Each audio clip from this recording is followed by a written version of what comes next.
Thanks for listening to The Derivative. This podcast is provided for informational purposes only and should not be relied upon as legal, business, investment, or tax advice. All opinions expressed by podcast participants are solely their own opinions and do not necessarily reflect the opinions of RCM Alternatives, their affiliates, or companies featured.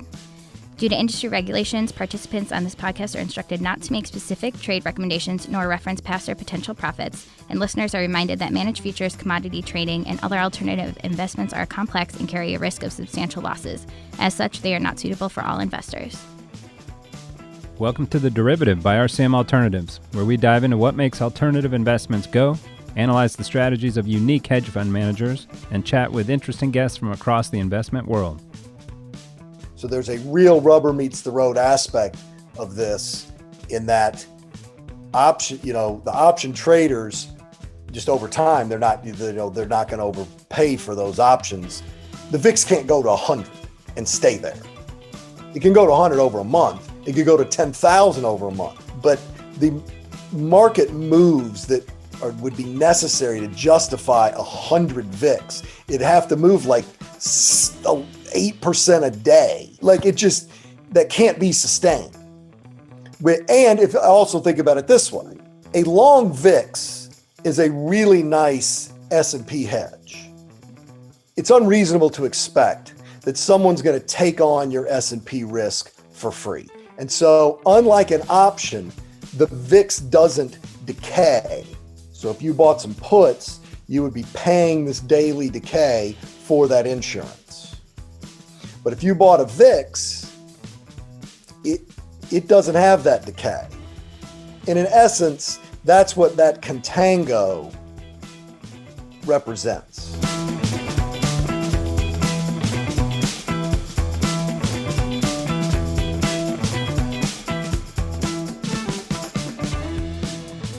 Hello, listeners and watchers. I see you YouTubers. We haven't had a VIX specialist on in a while, or an options guy. We also haven't had a trend follower on in a while. I'm ignoring Howard Lindzen, whose version of trend following last week wasn't quite what we would call trend following. But anyway, I think we found the perfect guest to kill those two birds with one stone today. We've got Scott Billington, the co-founder and managing partner of Covenant Capital Management, on with us today to dish on his journey from option trader to trend follower to volatility specialist. Welcome, Scott. Welcome. Thank you for having me. I'm looking forward to the conversation. Yeah, looking forward to it. So, we've known each other too long now, maybe 20 years now. Frighteningly close. Right? Let's pretend it's less, but it's probably more. We'll pretend it's less. So when I was a young futures broker and we came out to your house there, I don't know if you're still in the same house, but I don't up think there so, in Naperville, and you had the half Kentucky basketball court. You still got that? We still do. So we are in the same house, indeed. Yeah. Yes. That was amazing. So it's above the garage and it's almost a full scale half court. Almost, it's about a third of a court. And oddly enough, my older sons have both gone off to college, and it had turned into a climbing gymnastics adventure room for my daughter. But just this week, she decided to start playing basketball. So we moved a lot of her stuff back out of the way and reconverted it into a basketball court. Nice. And so you can a lot of action over the years. You can shoot full 3-pointers and whatnot in there? You can shoot threes for about, now the baselines are probably only 10 feet, but you can shoot threes from almost the 45-degree angles across the top of the key. Nice. And in the center, or what would be the center, is the University of Kentucky logo? Indeed it is. So that's your alma mater, I'm assuming? It is not. I grew up in Kentucky, grew up a huge Kentucky sports fan. I'm not alone in that from the state. There are no pro teams. They were always much better basketball. But recently they've had a little rejuvenation in football. And I would say I am a big enough fan that I even watched a lot of the women's volleyball team won the national championship last year. So really nice. If you hang Kentucky, Sydney McLaughlin, the Olympic gold medal 400-meter relay or 400-meter hurdle star from Tokyo, also went to Kentucky. So I am any Kentucky sports. I'm not allergic to any of them. I love it. And remind me, your alma mater? My alma mater is Miami of Ohio. Oh, got it. Ohio. the Kentucky of Ohio. We perhaps it was a popular school. It actually had come out in a book called Public Ivies back in the late 80s when I was graduating high school. And actually, one of my kids is going there now. So it's kind of fun to go back and see the old spots. Not a ton has changed in Old Oxford. It's got a little bit of a Back to the Future feel. So I was just talking with a guy who went to my alma mater, Union College, and they've put a Rivers Casino, like literally it would have been 2 blocks from my freshman dorm. I suspect that would have been the best thing. That's not a rosy outcome for anybody in that case. And I think they're asking like $60K a year or something now to be a freshman there. I'm like, $60,000 a year to be 200 feet from a casino doesn't seem like a good mix. No. So 2 ways to lose $60,000 in a year. Right. Or you got to add like a $5,000 marker to the tuition, right? Room, board, marker at the casino. So somewhere in there, I don't know the whole backstory, actually, having known you for so long, but between college and you ended up at the CBOE, trading options. So what was that? Between that, I lived in Nashville, Tennessee for a decade. A decade? Yeah. Okay. I got my start in futures there. I worked for a regional investment bank, J.C. Bradford. That's right. It's coming back to me now. Worked in commercial hedging under, for J.C. Bradford, was one of the larger producers. And that's actually where I developed the first models that later became Covenant Capital's trend following models. Yeah. And once we started Covenant, then I moved back to Chicago and worked in the option pits while Covenant got its legs under it and got some AUM. I was just looking at a great thread recently on Twitter of the guys saying you need a war chest 3 to 5 years because you're going to have a period where you're not earning enough in fees or revenue to survive. But that's the other method, right? Of like have a day job, so to speak. Well, we were 0 and 20 also annually. So there was. And, when you start out, not shockingly, you don't have a lot of money. And the models were very low maintenance. We had 2 partners, and we were easily able to handle the trades while I traded down on the floor. Yeah. So I'll come back to the floor in a minute, but I'm always, right, you meet a lot of interesting people that came up through J.C. Bradford. Like, what happened to them? They're not still around, are they? Yeah, they sold out to Dean Witter. Okay. So they sold out. Dean Witter needed to buy them for UBS to buy Dean Witter. It was a total Russian dolls scenario. And UBS wanted Dean Witter to have X amount of brokers or X amount of assets to buy them. And they bought Bradford across that finish line. But it was mainly grown in the ground commodity hedging and working with actual end farmers, but then a lot of speculators as well. All the hedgers were speculators. Yeah, we call them hedgulators. Yes. We worked, at first it was a lot of cotton hedging. Memphis was a bit of a hub. Yep. Our biggest client was a big merchant in Europe. And towards the end of my time there, we did a lot of natural gas and oil hedging. So it was really those 2 things. I worked under a guy who had all the business and in essence was his right-hand man. And how cool was it back at the time of like, they didn't need to call you for quotes, place orders, right? There was no screens. There's no screen. Well, back then I remember him being not thrilled that we had to charge $25 round turn commissions. Yeah. As the hedger too. Yeah. Oh, those were for commercial. Like he was getting 50 a round turn was very common. And that doesn't even include the bid-ask spread. Right. And in fact, a lot of that went into my original, cornerstone of anybody that's thinking about doing trading is I can remember I would add up the P&Ls of our clients and I'd think, oh, so-and-so, they lost $100,000. And I'd look over and I'd be like, oh, they paid us 120 in commission. Yeah. They don't need to trade better. They just need a cheaper broker. Yeah. And that doesn't even include the massive bid-ask spreads they were paying every time they came in. So And then did that inform you a little bit also of like, hey, these people are, right? It's always hard for people to understand, like, why would anyone want to lose money, right? For trend following to work, for some of these models to work, you need someone on the other side. It's a zero-sum game that's sort of willing to lose money.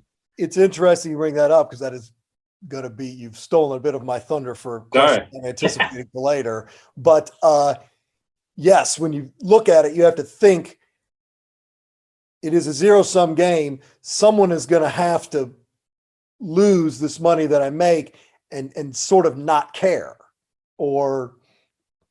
and theoretically the hedgers are gaining it. You know, you're taking risk on for them. You can't be expected to take that risk for free. Right. And much of or some of what they're losing in the futures markets, theoretically, they're making in the cash markets. So perhaps that's an explanation for, some net pool of edge that trend followers can dip into. Yeah, people smarter than you and me have there's a term for it, economic incentive or disincentive or something, right? There's a technical term for it of like, these are different. Yes. Different participants have different path dependencies. They have different outlooks. And that certainly applies to the option markets. And I don't want to get ahead of us, but that applies to them tenfold. Yeah. And have you hedged, if you and I trade an option and I hedge it and you don't, we can both easily make money or both easily lose money. And even the way in which we hedge it or the time frame on which we hedge it can make very significant differences on that trade outcome. Yeah. So yeah, we'll come back to that. So but speaking of options, so you're 30-ish, you're going down to the CBOE? 30-ish, go down to the CBOE, start out as a clerk, which is basically a fraternity pledge. Yeah. I'm like 3 years older than my bosses. They are calling me every name in the book. And I'm just thinking like, what am I like? Some guys like poking me in the chest. I worked for a small group. They, some of the groups down there were just big and would physically muscle in on orders. Mm-hmm. Other groups were more cerebral. And luckily for me, I was in more of the latter.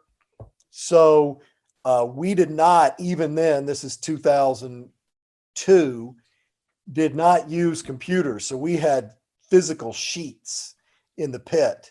I was just going to give the... there it is. Oh, yeah. Right? They were in the top pocket like this. Right there. And any options guy was... And so what was on those sheets? So I was in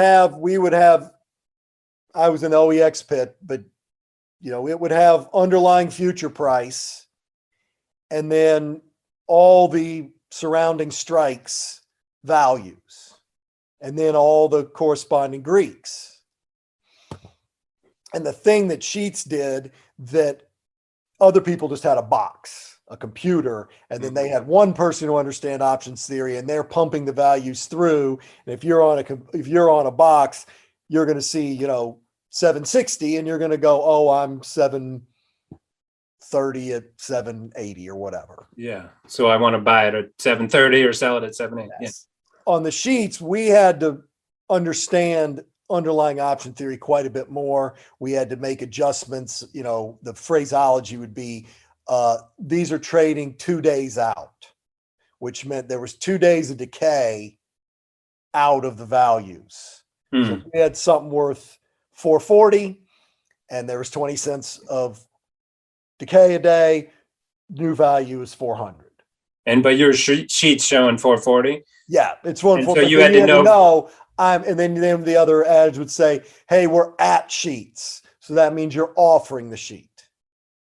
And then at times, if the market moved so much, we might have to rerun the entire 200 sheet thing and bring them back out to everybody. Yeah. That makes sense. So, as a trader, it did make you learn a lot more about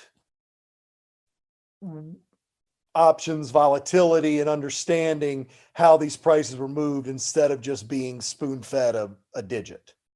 And then That makes sense. Yeah. And two questions: that did everyone from the different groups have the same numbers on their sheets? Was everyone coming to the same conclusions, or They're was all it coming to about the same conclusions. Yeah. So You it know, wasn't.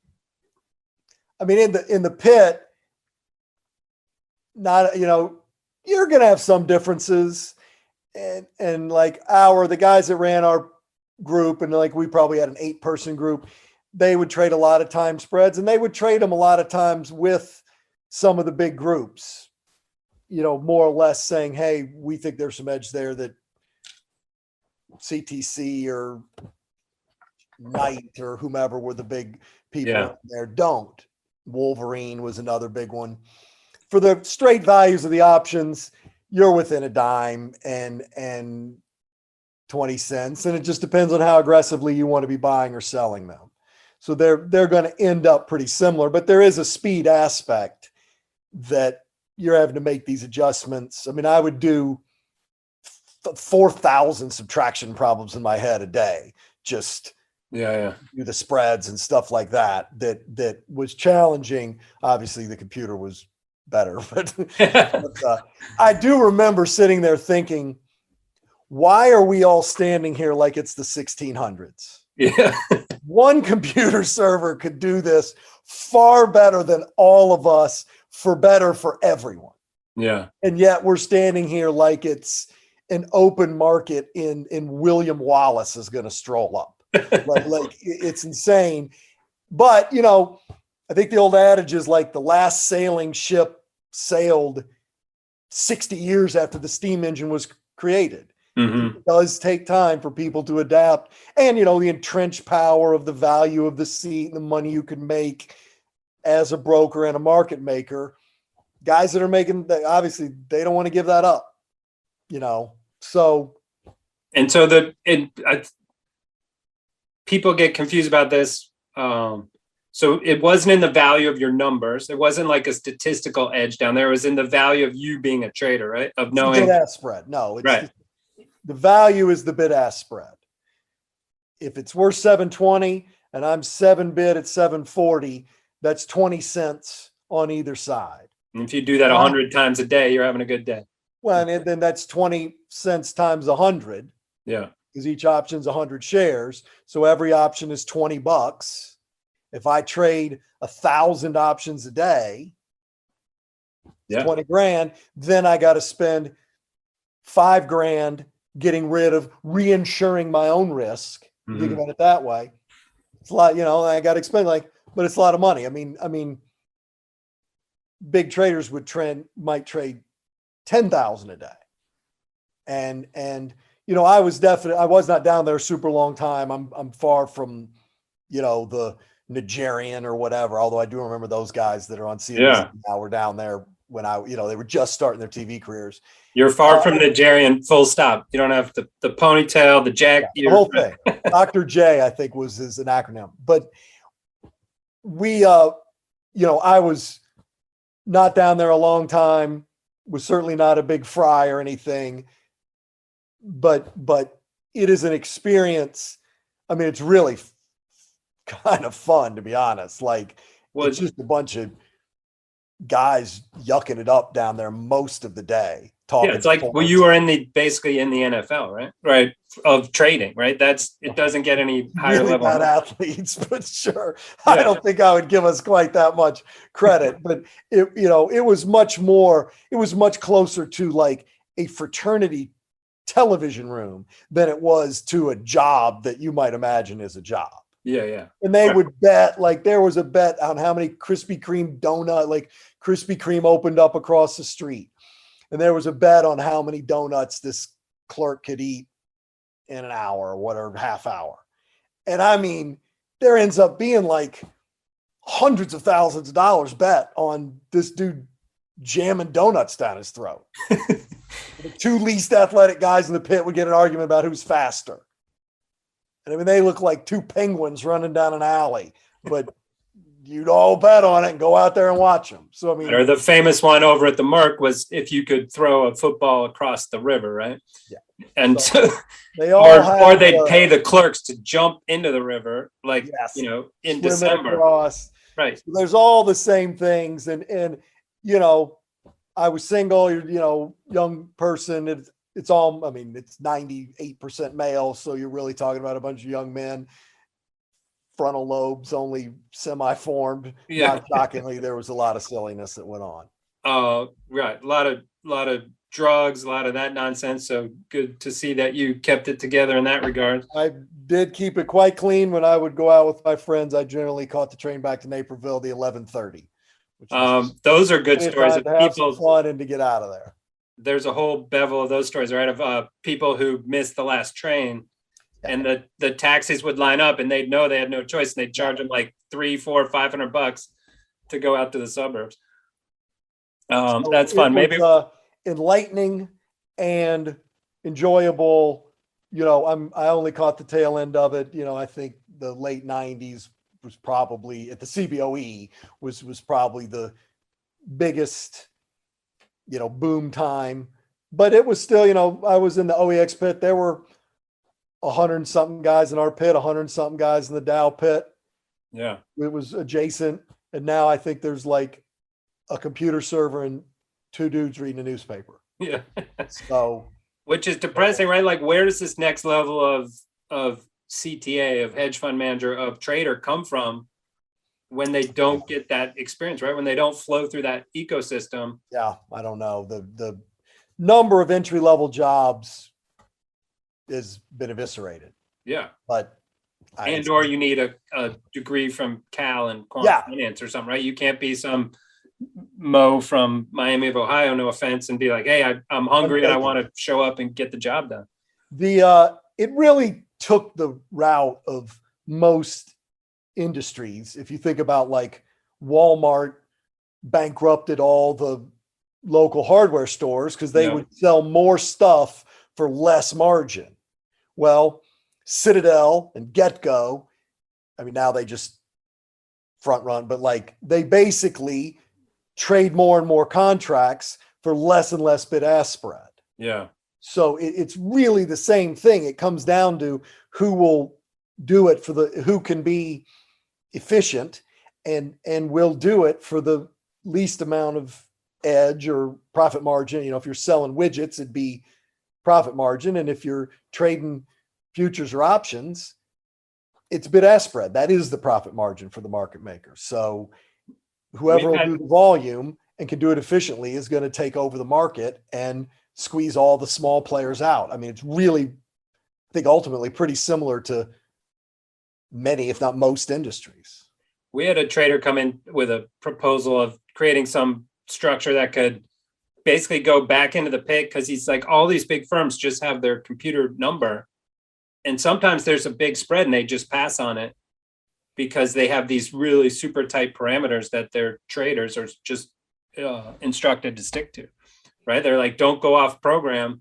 You just trade this all day, every day. Like you're saying, we make the money in all this volume. You do this all day, every day. And he's like, there's, super highway lanes wide trades that come every now and then, they get passed by.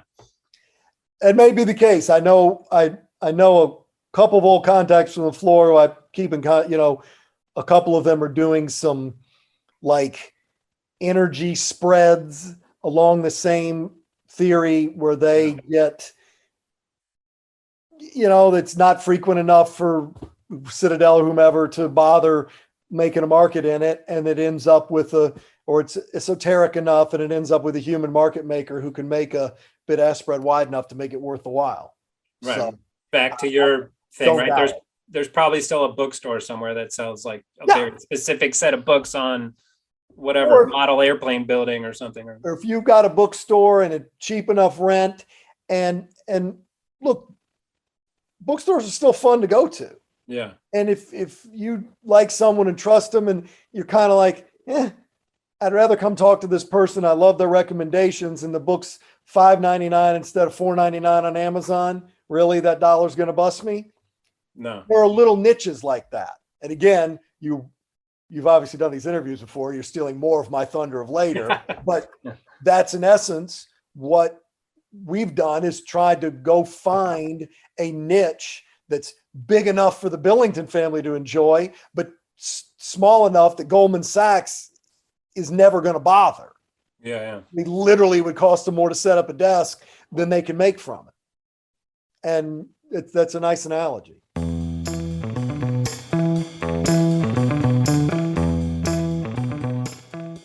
So you're doing the options, you're doing this covenant, the trend following model. Yep. You started at JC Bradford. How did that start? How did it end? What was the middle like? Well, it started with, I'm a terrible salesperson and I wasn't ever going to be able to make a living as a broker. Okay. And you're too honest and direct would be my. No, I'm not. I don't have enough courage is the problem. So I figured if I was going to be able to apply any value, I was going to have some way to have ultimately non-random trades. So in my opinion, there's a truly losing method is by definition as rare as a truly winning method. Because a losing method is just the opposite side of a winning one, which means that 99% of the trading that has to be done out there is just random. I think XYZ has some implication about future market prices, but it really doesn't. It doesn't mean that it is the opposite of what I think. It just means that it's random. Does that make sense? Yeah. And so that's I think it's Michael Mauboussin's book, right? The something with skill, like to define skill, is it can you lose on purpose? Yeah, that's exactly. He's put it far better than I just did. He said it in 4 words, and it took me one stumbling paragraph. But yes, so when I looked at that, I distinctly remember I pulled out the Barclays top 20 CTAs over the past 10 years, and this is in 1996 or 7, and I think 15 of them describe themselves as long-term trend following. So then when I thought about the part of costs, trading costs, I thought, okay, so trading costs are the net, that's the admission price that I have to pay to play. And by the way, I should. There are, people will look, brokerage, how they all provide a service that is necessary and they take on risk, and people should not expect them to do it for free by any means. But basically, trading costs are in my control because I don't incur them when I don't trade. Right. And so the smaller my gross outcome is, the bigger effect. My trading cost is fixed, whether I hold something for a day or 6 months. Right. So why not hold it for 6 months? Yeah. Well, my growth, there are reasons you wouldn't, but my gross cost is going to be very dependent on how long I hold something. Right. And so I'm basically like, okay, the amount of non-randomness I need to break even equals trading costs. So if I keep trading costs smaller, that means I can be profitable with less non-randomness. Yeah. I hope you've read a book that can state that in a clear way that I just did. I have, but it's not coming to top of mind. So we'll leave it there. So I started trying to develop very long-term trend following models. And looking back, it's absurd, but more or less came up with one that I thought worked and then back tested it or whatever, and went out to try to find some business capital to run the business and some client capital to invest. And so Brent Wilford, who at the time was one of my best friends in Nashville, had made some money and said, well, I want to invest in this business. And his dad and my dad and one of my hedger clients were our first 3 accounts. And then in a very proud moment, my dad closed his account like 6 months in, which Brent's used to like. I think Brent's kept a running total for almost a decade of how much that cost him. But yes, it kept reminding him at every cocktail party. So off we went. And I think, we struggled our first year right out of the gate. So we had a contingency plan in case of emergency, break glass. We had to break the glass, and what the note inside said, Scott, go get another job. Yeah. And so then I went and traded Options, that was fun, learned a lot. And then we had 3 or 4 real blowout, extraordinarily good years there. Left the pit, came back to Covenant trend following full time. And, in our top assets under management, we'd taken that first 750 grand, and I think we were probably 400 million assets. It's not bad working out of Nashville, Tennessee. No Harvard degrees, none of our dads were partners at Goldman to exactly. we worked hard to get that, and we both stunk at selling. So we made it particularly difficult. And was it the same model throughout, or it got certainly upgraded? It certainly evolved. We certainly made changes to it, but the basic underlying structure really never changed. Yeah, we you were did not always try to be. To this day, we don't think that I'm going to find some trinket that's going to be able to predict where the market's going. Yeah. I got to have something that says the market started going up and I need to buy it. And I got to have something that says that's enough loss, I got to get out. Yeah. Then some risk parameter. It's really not that much to it. And to this day, I would argue vehemently, I highly doubt you've got some auto learning AI, whatever cutting edge stuff that is really predicting tomorrow's market move. I don't know. I've never seen, maybe Renaissance Capital, I've never seen any performance that would suggest that. Well, and at best, and we've had AI people on the pod here, it's saying there's a 63% chance that tomorrow is up. So you need how many years, or, you need a huge sample size. Yeah. Even if it is correct, it needs a huge sample size to prove correct. And I don't doubt it's been correct in the past. Yeah, right. And I don't doubt if we took 1,000 of them, that 12 of them would be successful over the next 5 years. But if they were random, 12 of them would be successful over the next 5 years. Yeah. So, anyways, I was looking at it before we got on here. Our aggressive program, which was our most popular program, it ran for 15 years. And it compounded at 12.5% a year after fees, compounded annual return over those 15 years, with the worst drawdown being less than 30%. Yeah, that's pretty good. That's pretty good. Like, you go out there and look around. Again, market makers, yes, but that's only because they get to do thousands of trades a day.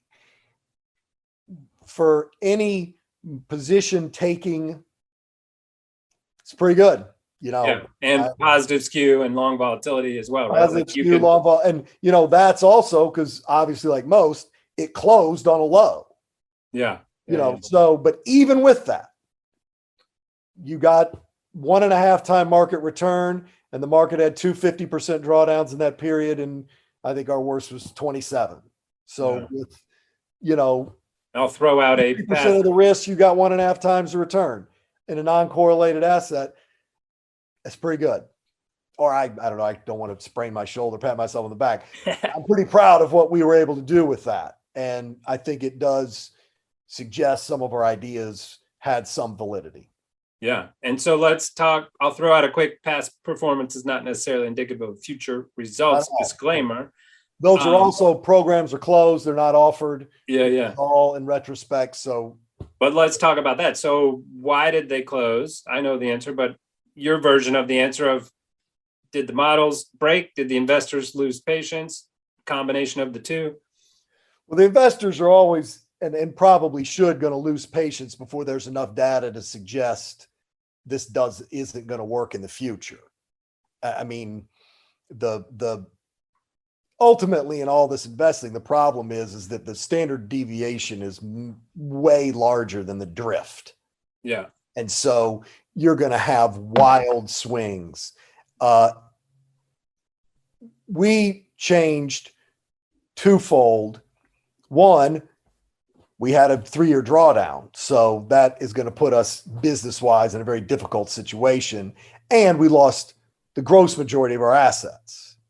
So, and secondly, trend following, and this was probably as, if not more important, trend following had become commoditized. Mm-hmm. So you had a lot of very good, very big groups offering trend at 1 and 0. Yeah.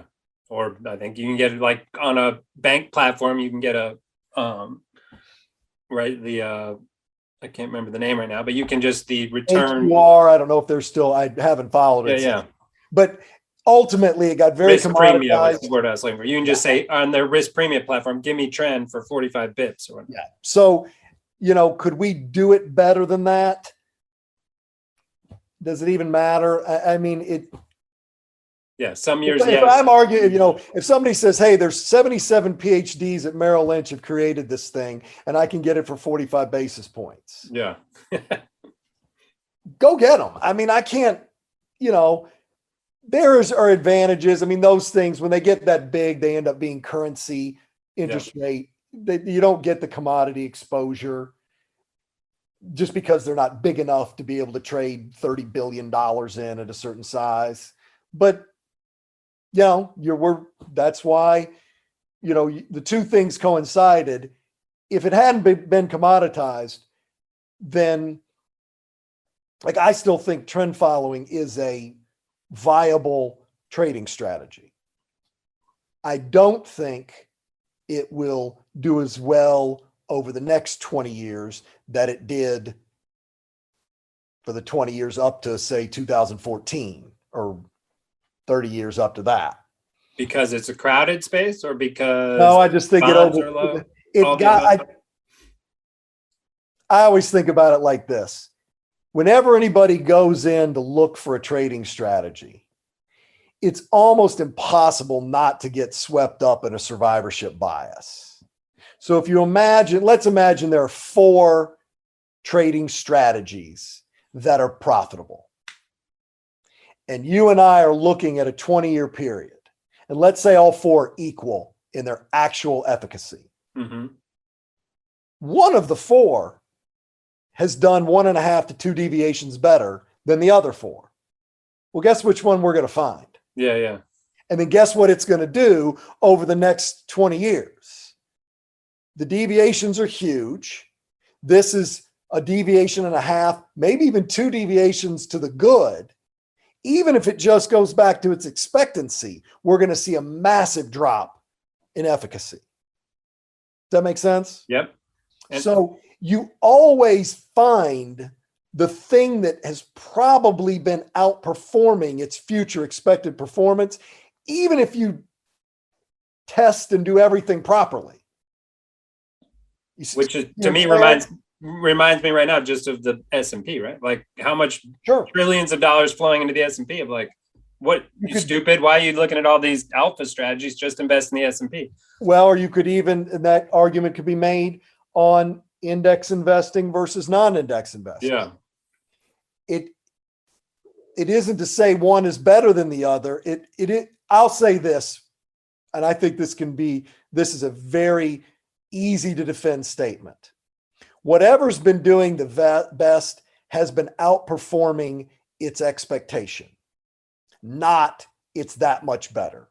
Yeah, These are very competitive markets. And it's going to almost impossible to be that much better. It's like, did you watch the golf tournament this weekend? I did not, but. So this dude makes 8 25-footers to win. Yeah. No. Here's a newsflash. He's a great putter. He got lucky. Who was it? Cantley. Oh, yeah. He makes a bunch and he beats DeChambeau in a playoff, but he does make a bunch of 15-plus footers. And even the pros only make those 13% of the time. Yeah. So golf analytics show that the winners of tournaments are lucky putters for that week. The top money winners hit their approach shots the best and their drives the farthest. And the putting works itself out. Yeah. And the putting, yes. You see what I mean? And so whoever won this week is the same as whatever trader, investment, whatever happened to have done the best over the last 5, even 10 years. The variances are still, they're extraordinary versus the drift. And I'll one up you on that of right for you, for you guys to survive on the trend. You have survived, but if you had kept the trend following going, right, it would have been like, hey, we need to tilt long bias. Hey, we need to add more equity exposure. Yeah. We need to do a few of these things that would have made those past 10 years better. Yes. And but then you're just making it up. I mean, you're not, then you're lying. I mean, yeah. But even then you, and again, it's very tempting to say, oh, I'm going to tweak this model so that it gets in S&P trends easier and doesn't get out on X drop. I'm going to stay and I add on this. Right. Yeah. And always buy on Wednesdays at 10 a.m. Right. Like, yeah, you can go crazy. So we didn't, ultimately our decision to leave trend was business. It had been commoditized and we expected it to do less well over the next 20 years, even take out the cold period. Yeah. Less well over the next 20 years than it had from 94 to 2014, let's say. Were you tempted? Did you spin it up and see what it did end of last year? Because last year and the beginning of this year would have been great for trend followers. I'm sure you guys would have crushed it. I'm sure it would have done very well. And that's great. I mean, yeah. Trading is really hard. It's a huge net negative for your limbic brain system because everything in the world shows that losses are worse. Losses make you sadder than gains make you happy. Yep. So I do try to do one of the gifts I give myself is to not go back and see, oh, how would have trend done? Right. I can only cause myself more pain. Right. Plenty of that to go around as is. I don't need to drum up anymore. I hear you. So let's go on. So you made that decision. Kudos for that. And what I'll also say is that we'd begun developing these volatility systems. We started researching them in 15 and 16. They were good and we liked them a lot. So the other and probably most important piece of leaving trend is we had something we thought we could go to that was good. Not only the models were good, we felt the theory behind it was strong. And it was this niche.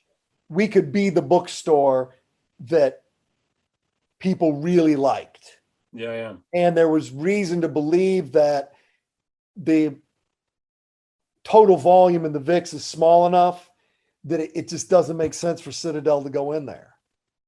So I don't think I've found anything that those people haven't found. There just are not the number of contracts where it makes any sense. Now they'll market make there, but I mean position take.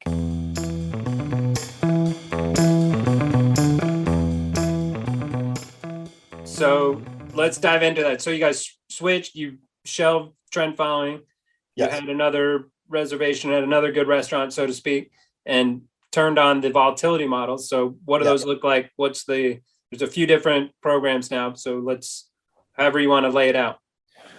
Well, so the volatility programs, the oldest running one is called Total Volatility. It analyzes the VIX term structure and is, looking at contango and backwards. And when that spread is wide enough, it is going to take positions in the VIX and then the same position in the S&P. So you're going to be short both or long both. Got it. Front month, looking at front month to cash contango. Because the VIX has a pretty simple future has to equal cash at settlement, period, by law. So if the future's at 18 and the cash is at 15, there's $3,000 a contract. If nothing happens, that should come in. Although there's some arguments over whether that was gamed, that cash settlement, but we'll leave that there for now. We don't hold them all the way to cash settlement. So that is not a game we want to play, but that's the fundamental underpinning of what we're looking at. And the thing I like best about it is nowhere in there did it say Scott Billington can figure out where the market or where vol's going. Right. In fact, it really adheres to the market is right. And if the market's right, nothing should happen. And that 18 should go down and meet that 15. So the next question is, well, what if the 15 goes up to meet the 18? Mm-hmm. And while that certainly could happen in a given month and over a year, but if the cash continuously went up to the future, that would mean that the price of options would be perpetually rising, right? Because that vol would have to go up, and it would be hard for the future to not also rise when the option price. Even if the 15-18, and you say, oh, well, let's say the future doesn't go down, the cash goes up. Okay, well, now the cash is at 18. Next month, it's 2018. Mm-hmm. It goes up again. Okay, well, now start doing that over years. The cash VIX, the market is not, the cash VIX is there's a very rubber meet the road aspect of that. So if the 15 goes to the 18, that shouldn't happen over long periods of time because the options market, the cash volatility would have to be perpetually rising. Yeah. And the market doesn't move enough to justify that. Those insurance premiums are not that high. So there's a real rubber meets the road aspect of this, in that option, the option traders,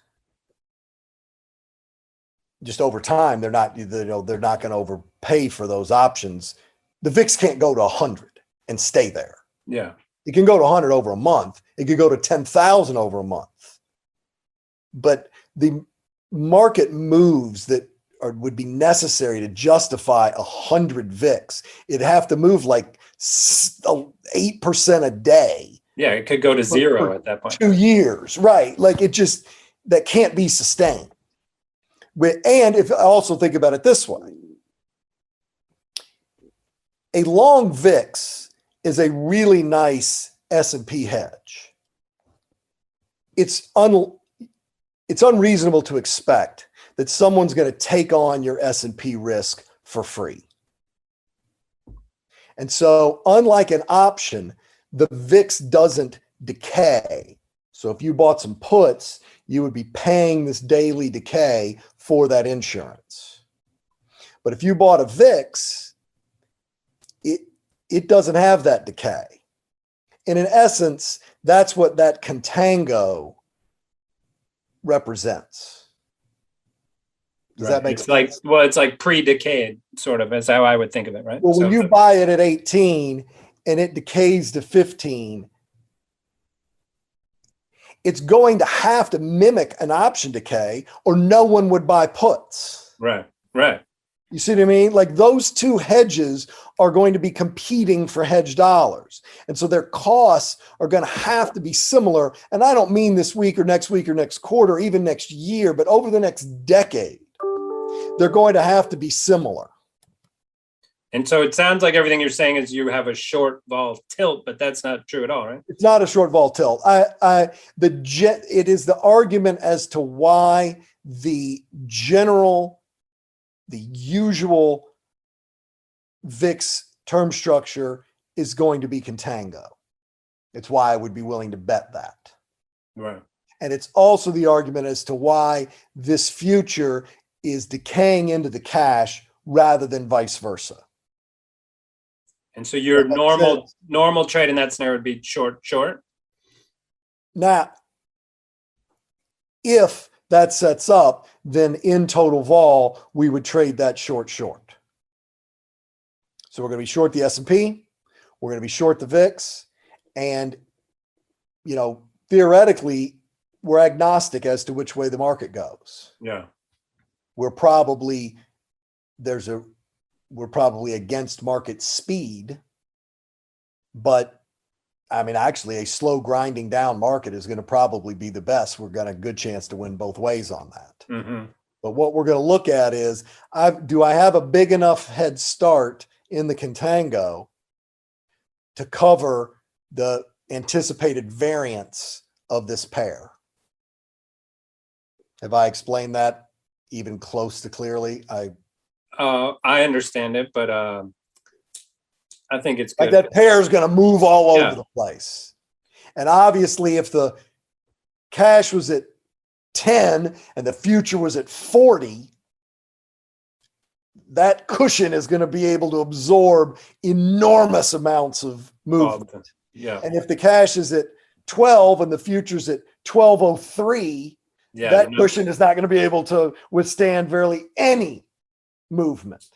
So somewhere in there, we say, okay, that's enough. This is worth taking the risk. And a big part of the program is being in cash a lot of the time, right? So we do not. We're certainly, if a position is not available, we're not going to take one. And so there's a few of these types of strategies out there. Some have even gone out of business last year, 2020. So how does it differ? I know you don't know their inside out, but it's kind of was shown to be a very tough strategy towards the end of 2020. Well, it wasn't awesome. Frankly, the short, which is kind of the mainstay position, has not done well since 2019. Mm-hmm. It has not done very well at all. Which is partly because vol is remaining elevated, right? It's not selling off as much as the market's rallying. Well, pre that Volmageddon early 18, vol had gotten so low that you didn't have that spread. And that cash can, when we're at 9 and 11, that cash can wander up to 11. And then we're at 11 and 9 or 11 and 1150, and okay, it wanders. Now the VIX cash also has a hard floor. Yeah. Somewhere above 0. Now maybe it's 5, but you're taking on a lot of risk when you sell an option. And I mean, you're just how little are you going to get paid to take on that risk? There's the implied vol for you, but when the vol got that low, it's not that strategy is going to struggle. Then obviously in 2020 and since, vol has just remained, we've had a massive S&P rally, and vol has remained very stubbornly high. I mean, we're I don't know, but it's got to be 30% above the highs, the pre-COVID crash. Yeah. And vol is above where it was. Now, that's not unprecedented. In the mid to late 90s, the market ran and vol ran. Vol went from 12 to 16, 17. This is cash fix from 95 to 99 while the market went higher. And, if you wanted to create a story around that, a narrative, the market is spiking up. If I'm short options and hedging them, I lose just as much on an up move as a down move on the gamma scalp, on the gamma piece of that hedging. The Vega is different, but like if I sell you an option and we both hedge it and we both hold expiration and the market moves quickly and up, I lose just as much to expiration as I would have on the down move. Yeah. So it could make sense. Like, hey, we're into all-time highs. We're spiking into all-time highs and fast moves. I don't want to sell you this option for nothing. Right. We've all Ben Eifert on the pod the end of last year. He's like, we also have, I'm paraphrasing here, but people buying JPEGs of pet rocks for $400,000 and crypto selling off 30% in 2 days. And all these things of like, it's not a 9 vol world. Like maybe the actual vol of the S&P is, but there's risk other places that gets reflected in the S&P option price. The thing that I have noticed this year versus last year is and this makes sense. Last year, there was not a lot of contango. So when a new contract was coming on, and the cash is at 20 and the front month might be at 21. Mm-hmm. Now, and if you imagine my hypothesis, which is people are not going to take on risk for free. Now, when they roll on, you're seeing cash at 17 and the front month future at 19.5. So you're seeing that contango build back in. Does that make sense? Yeah. The risk assumers are demanding that difference to take that risk on. Now, unfortunately for those pair positions, a lot of times the market's been moving up so much and so fast, even when that contango comes in, that pair's been a loser a lot of times. So that short kind of standard position has not done well for a number of years. Now, the total vol, by its name total vol, has other strategies in there, and everything doesn't always come out the way it's drawn up. Yeah. But, it's drawn up that, hey, when this does well, these other things. So the long positions have done extraordinarily well. And then we do some term trades, short and long VIX spreads and butterflies that have also done well. We also have a short-term strategy within the total vol that does buy the S&P, and it did very well in 2019, actually the exact year it should have done very well, the year that the market went parabolic. And that's in a day trade? It's in less than a week trade, 1 to 6 days. And it again is analyzing the VIX term structure. And this is the most predictive strategy we have, which is something that we generally try to stay away from. But we found a VIX term structure that was strongly suggested a good time to be long, a better than random time to be long the market, I think is the fairest way to put it. And that's hedged on the other side? Like that is just an outright S&P long.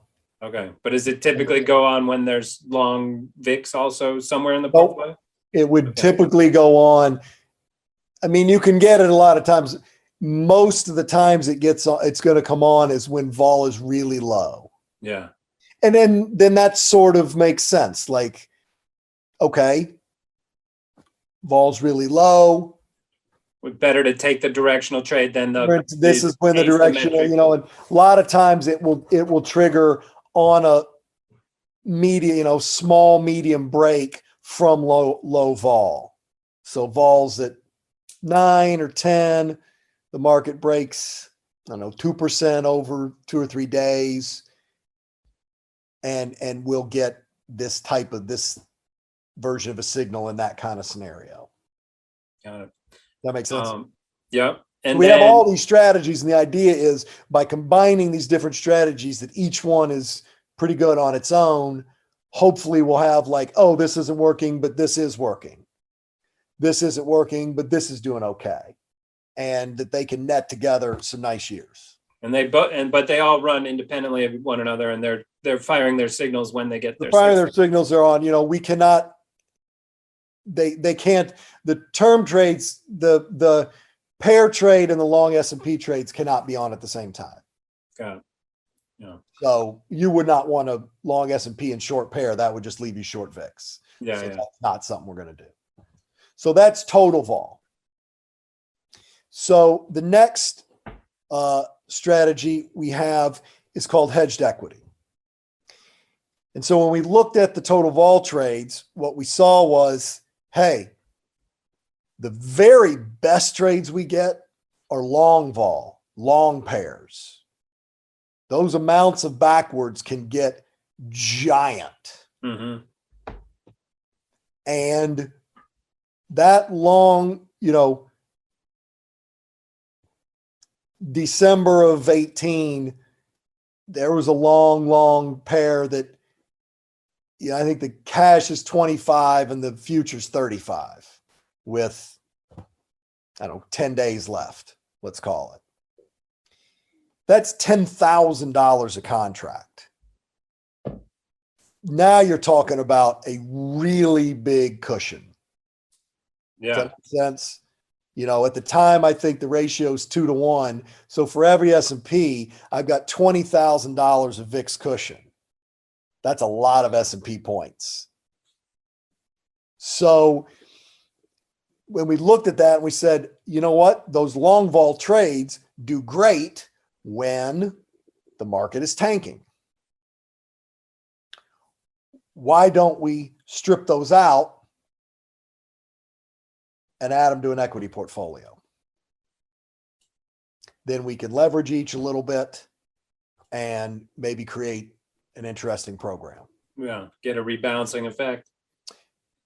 And you can potentially, when stuff goes well, you're going to get a positive gamma scalp in your rebalancing.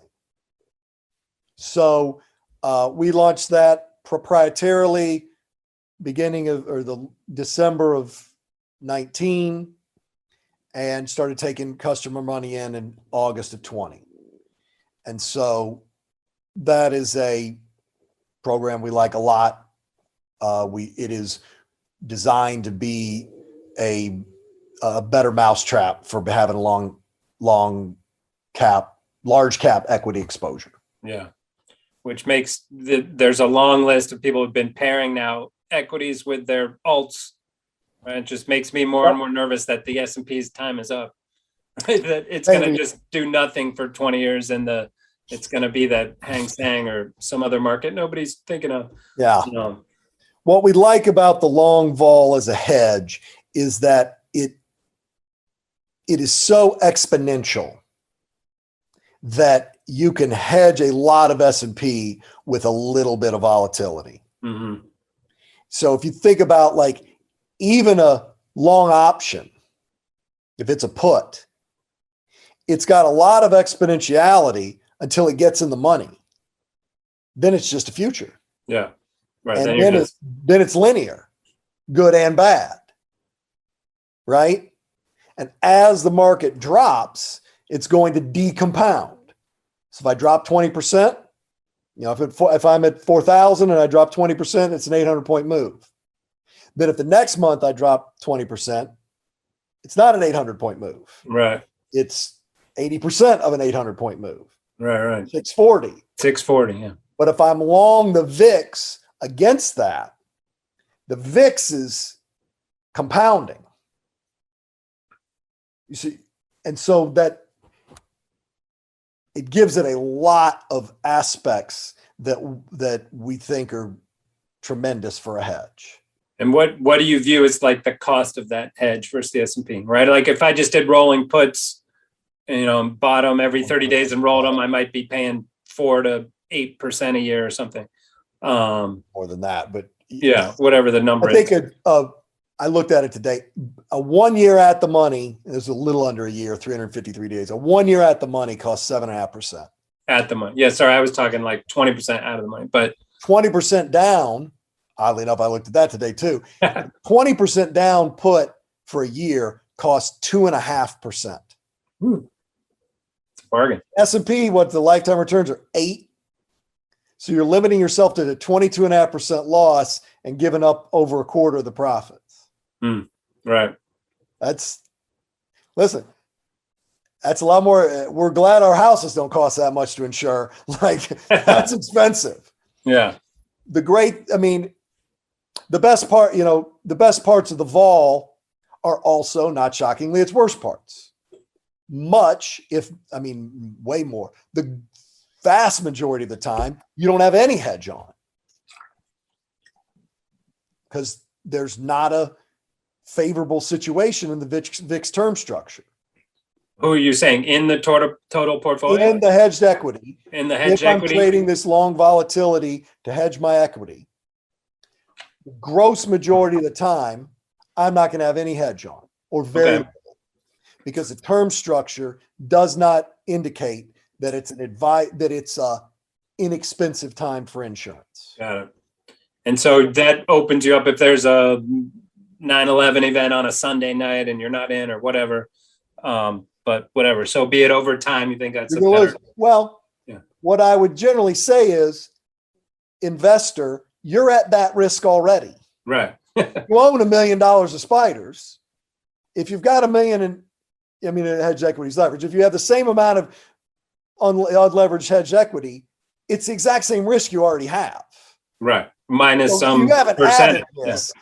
Yeah. You've that it wasn't hedged hasn't hurt you. It's left you where you already are. If that makes sense. Yeah. Yeah. Like, okay. Yeah. It's not 100-1-1, but maybe it's 50-1 or 70-1. Then you're still better off than you were before. Here's the other side. The main problem with hedges is how much money they lose in up markets. Yeah. Some of them get crushed. And now I got to keep reallocating money away from my stocks into these hedges. And hedged equity lets you have both because we're going to use futures and liquidity that's there. Yeah. So, our main argument is when you're looking at building wealth over decades, a 10% drawdown doesn't matter because it only takes 11 to get even. Even a 20% drawdown only takes 25 to get even. But a 50% drawdown takes 100 to get even. Right. At a 60% drawdown, 10 more percent is 150. Right. Starts to get. When you're talking about the Malik family long-term financial plan, those 10s, they feel scary when they're happening. They don't matter a bit.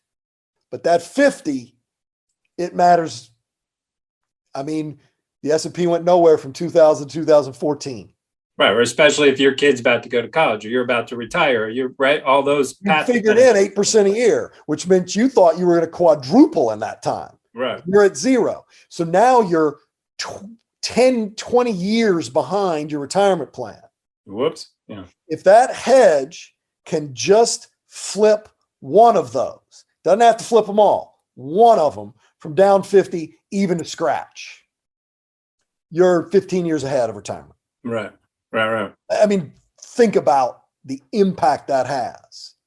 It's massive. And that's what long equity has done, or the hedged equity program has done. And we think it's quite possible we'll continue to do. Right. This is where we probably need to add in past performance is not indicative of future results. And honestly, I'm not adding that in. Those no truer words have ever been spoken. Yeah.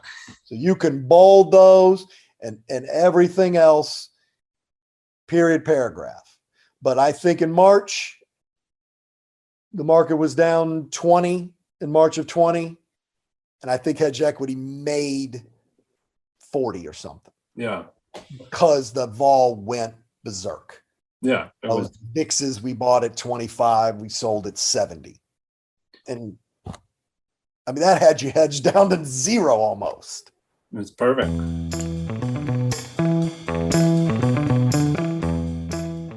What are your thoughts, change gears a little bit, on all this work that's being done on tracking dealer gamma and the flows coming in and out? Do you give credence to any of that? Or do you focus on it, on how you're putting your hedges on, or you're just thinking of it as noise that's in there? You don't know. I don't know even what you're talking about, to be honest with you. Right. We do not follow. I always think about what is it that I think I'm doing, and why do I think this is going to be profitable? Yeah. And to think that I'm going to analyze what you've just described better than everybody else in the world who's looking at it, I frankly know that I can't. Right. I can look at the VIX term structure and I can realize that where the VIX future is does not matter one bit to a giant pension fund that needs to hedge this equity risk. And whether they pay $12.50 or $14.50 for the options they're buying is somewhat immaterial.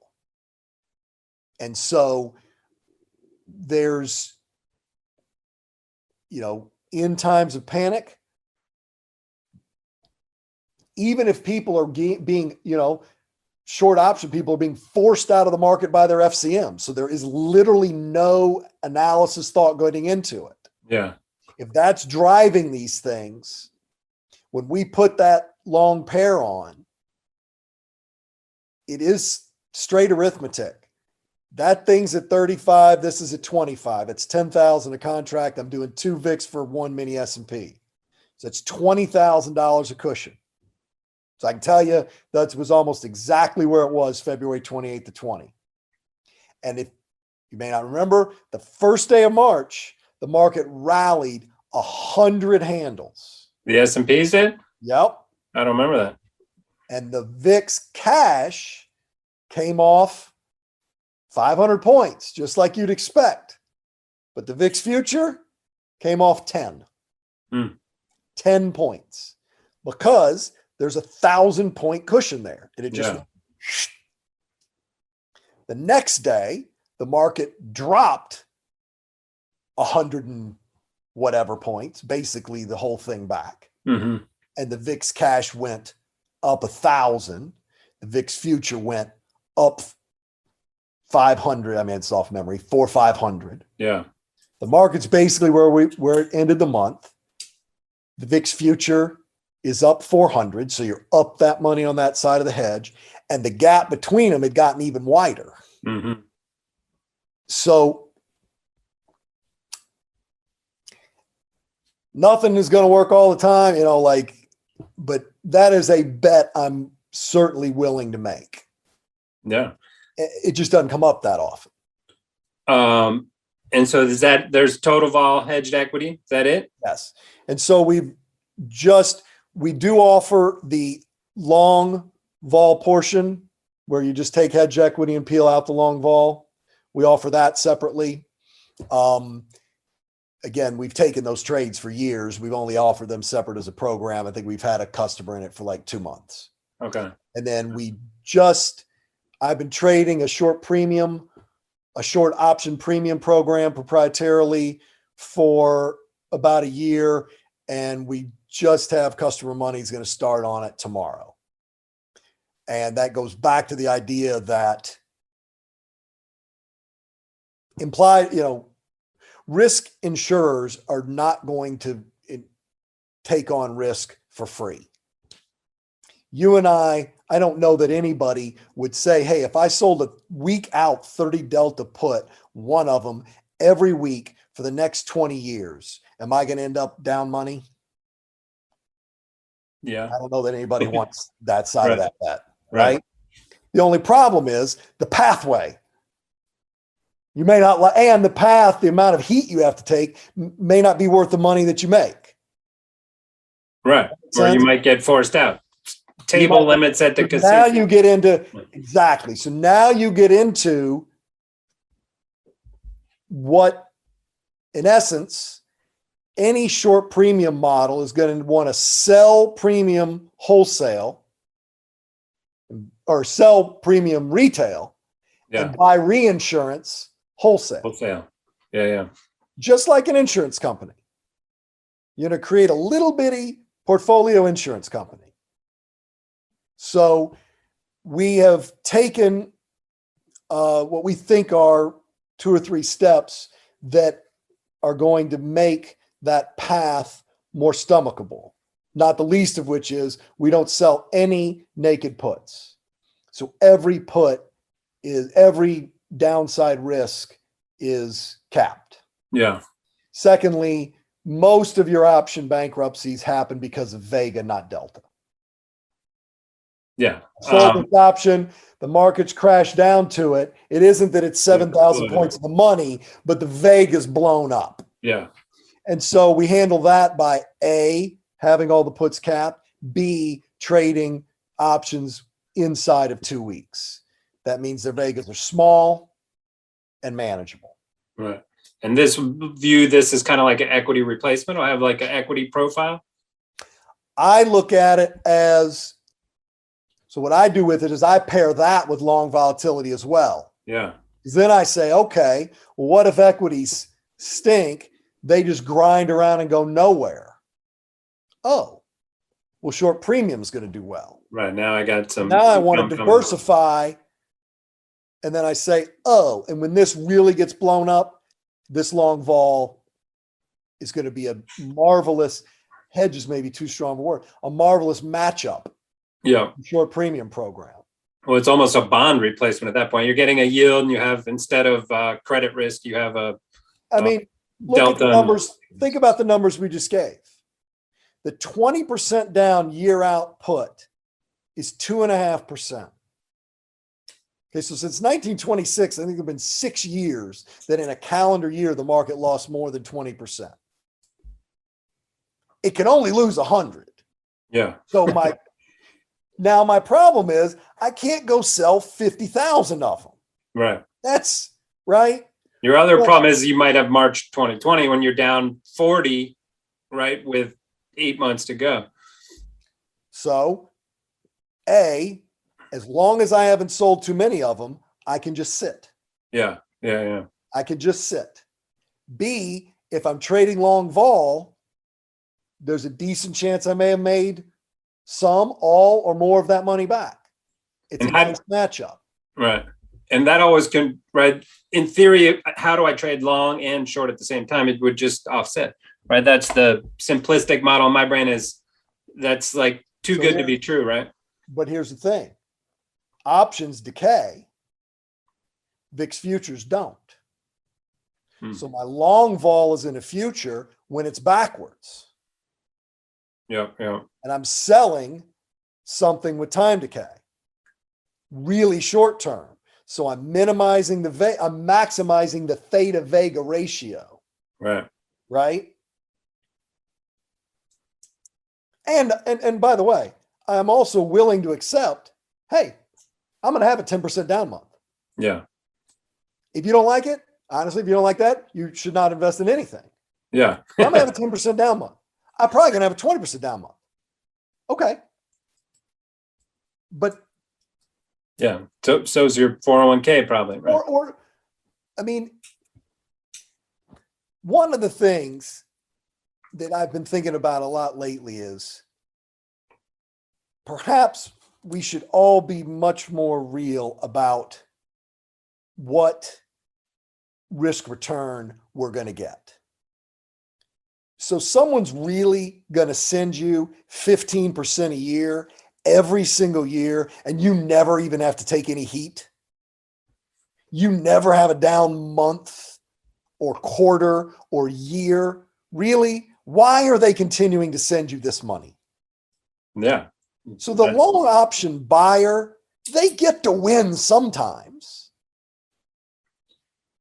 But if you were starting a small business and I said, hey, you can put in 200 grand, you can sell an at the money year out option and collect, I think it's $33,000 for it. And then once every 10 years, you're going to have to make a cash injection into this business.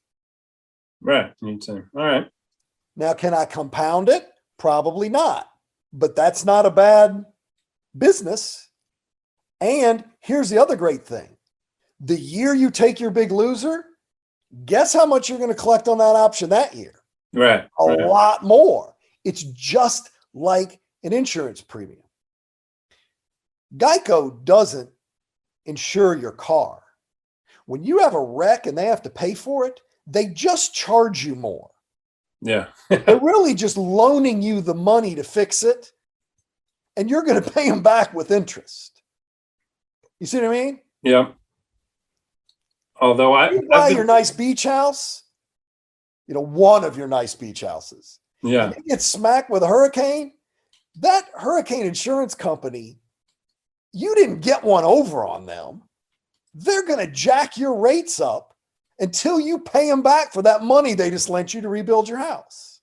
Yeah. Or they cry uncle and the government steps in.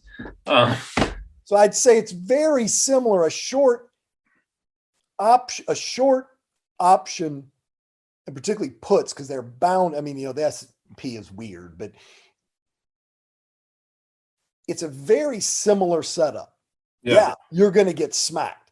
and you cannot be out over your skis. Right. If you're levered up, you're out of the game. You're done. Now you're out. And that's why I always hate when the guys that get blown out, they always cry. Oh, my clearing firm blew me out. If I'd been able to hold on 3 more. No, that market was going to keep going against you until you blew out. Right. If you'd held on 3 more days, it'd have just been 3 more days worse. And then of course they blew you out. You knew that when you started playing this game. Yeah. That you had to keep margin. And when you were getting smoked, that clearing firm they're supposed to take your risk. Yeah. No. Of course they blew you out. Like, stop. But what would happen on the floor back in the day, right? They would have come down and pulled your badge, right? Absolutely. They would have said, your clearing firm would have physically come down and led you out. Yeah, yanked you out of it. Yeah. It happened. And so just like an insurance company who can't go insure every single house on the Gulf Coast right before hurricane season, but they go buy reinsurance, they do other things. You can run a little portfolio insurance business. So our short premium program is attempting to do the same thing. There are some very interesting, when you go and look at the money options, a 2-day is a 4-day is not twice as expensive as a 2-day option at the money. But down 10%, a 2-day option is way under half a 4-day. Yeah. So if you're capping the potential delta loss on any short puts and trading small enough and trading short term enough options with low enough Vegas, you can really harness that risk. Right.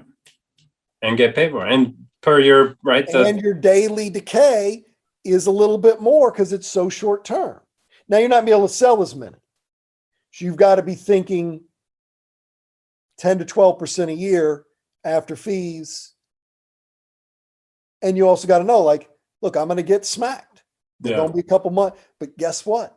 And that's why blowing out as an option seller is so awful, because the day you're blowing out is the day you'd love to be selling the most options possible. Right. You see what I mean? Yeah, we did that autopsy on LJM. We'll put it in the show notes, but that didn't make sense to me. They were only getting like 8 to 10% a year. And then they lost 80 some percent, right? Like it didn't match up. It seemed like they were taking more risks than the return didn't match up with the risk. Well, when the vol gets too low, you had to sell more and more to keep maintain this performance. So that, those are the kind of things that we're, we think we're going to avoid or not do. Now, it remains to be seen. Or investors, we're in a 4% return environment. This is it, or zero. Look, vol 6. So now there are other things you can sell skew. I mean, there are other option-y things you can do, and it gets back to I want to sell insurance retail. I want to buy my reinsurance wholesale. There are a couple of very known, established ways that you can do that. And so we're going to try to take advantage of some of them. Now, I also think you pair that with a long vol investment, particularly when in futures, I can do both in the same account. Yeah. Net fees, and I don't lose liquidity. Now I think you've got, and again, a really interesting matchup of investments. And then the short premium is the equivalent to the long equity. 2 different ways to make money during normal times. Right. And that'll bring you a little bit of diversity rather than being all just long equity. And I'm not saying one is better than the other. I would start to argue, I think there's some academic evidence to support that more different apples is almost always better. Yeah. Then add some trend following back in and you really rounded it out. I disagree. If you can get it for 45 basis points, have at it.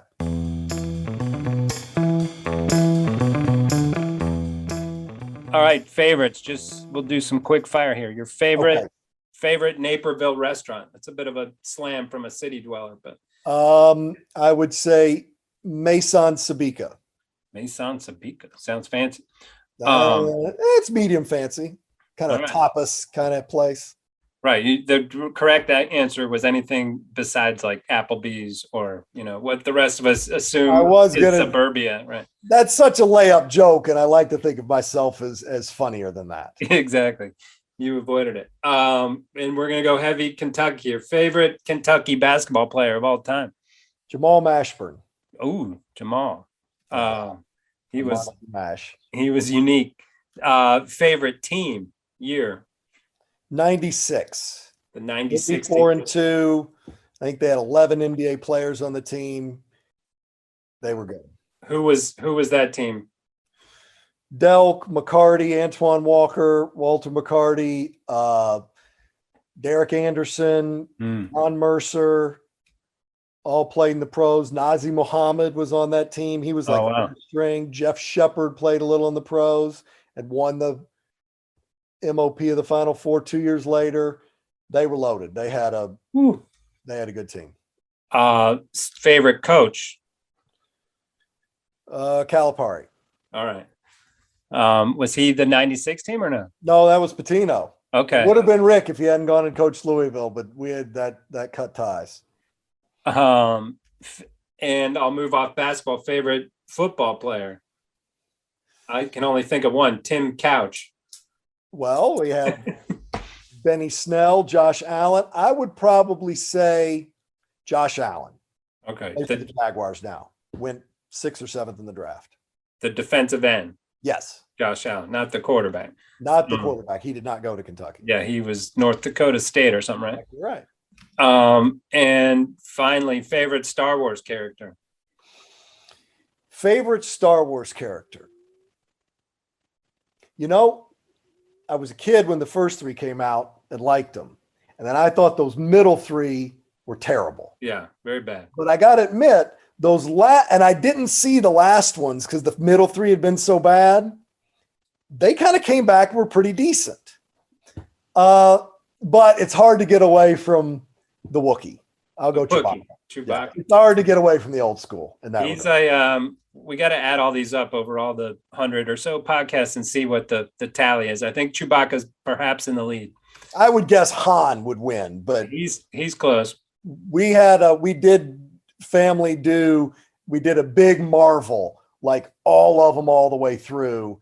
And then after that, we enjoyed it so much, we did the Star Wars thing with my daughter, who's perfect 10 through 12 as all this happens. So we did the same thing in COVID. Did you do the Marvel like in the order of release or the order that people say like? We had a friend of mine's son would know, and we asked him, he's a film major at Texas. How to watch him, what's the order we should watch him in? And he gave us a very detailed, like this, and do this. And it was fantastic. And we loved it. And we watched them all in that order and very thoroughly enjoyed it. Right. You have to, because by the end, there's like 16 characters in there. Who's this, who that? Like if you're lost.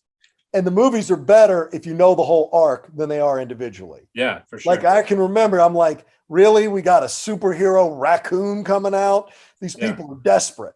But when you're watching them in the arc, you're like, oh, and that is that. And like, it's pretty cool. And I will go Black Panther is probably my favorite Marvel character. You're right. He passed away, unfortunately, but yeah. It sucks. It sucks. All right, Scott, it's been fun. Thank you. Hope to see you live soon, but looks like we're headed for more lockdowns here in Chicago before. Like it. But whatever. We'll see you live sooner than later. I hope so. I enjoyed it. Thank you. Thank you. All right. Bye-bye.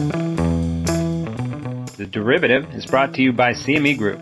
CME Group is the world's leading and most diverse futures and options exchange. For more information and educational resources about futures and options, visit cmegroup.com. You've been listening to The Derivative. Links from this episode will be in the episode description of this channel. Follow us on Twitter at RCMAlts and visit our website to read our blog or subscribe to our newsletter at rcmalts.com. If you liked our show, introduce a friend and show them how to subscribe. And be sure to leave comments. We'd love to hear from you.